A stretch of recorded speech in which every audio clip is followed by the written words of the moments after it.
청와대도 그날 밤 이 사실을 보고받았습니다. 그리고 그 이후 서훈 국가안보실장 주재로 관계장관 회의도 열렸습니다.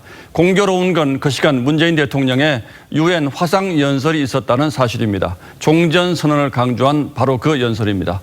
청와대는 이 연설이 사전 녹화된 것이어서 취소는 어려웠다고 설명합니다. 하지만 우리 국민이 재판도 없이 총살당하고 바다 위에서 불태워진 사실을 알고도 대통령이 종전선언을 강조한 걸 국제사회가 어떻게 받아들일지는 의문입니다. 보도에 신원석 기자입니다. 문재인 대통령은 실종된 A씨가 북한에서 발견됐다는 사실을 지난 22일 오후 6시 36분 서면으로 보고받았다고 청와대는 밝혔습니다. 이후 A씨가 피격된 후 불태워진 건 밤 10시 11분. 청와대는 19분 뒤인 밤 10시 반에 이런 사실도 보고받았습니다.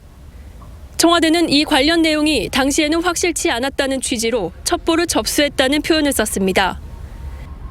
이후 3시간 뒤인 어제 새벽 1시부터 서훈 국가안보실장 주재로 관계장관 회의를 열었습니다.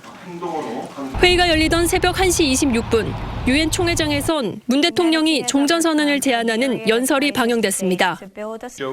A씨가 참혹하게 살해된 걸 파악하고도 영상이 방영되는 걸 막거나 수정하지 않은 겁니다. 대통령 연설 영상은 지난주 유엔에 제출된 데다 A씨 피격이 첩보 수준이어서 수정이 불가능했다고 청와대는 설명했습니다. 야당은 수정할 시간이 3시간 넘게 있었는데도 하지 않았고 하루 동안 발표도 미룬 건 종전선언 때문 아니냐고 비판했습니다. 정부가 비핵화 없는 종전선언이라는 이벤트에 국민의 생명은 뒷전으로 밀어놓은 것이 아닌지 의심됩니다. 더구나 청와대는 A씨의 사살과 시신 훼손을 인지하고도 이틀이 지난 오늘에서야 NSC 상임위 회의를 열었습니다. TV조선 신은서입니다.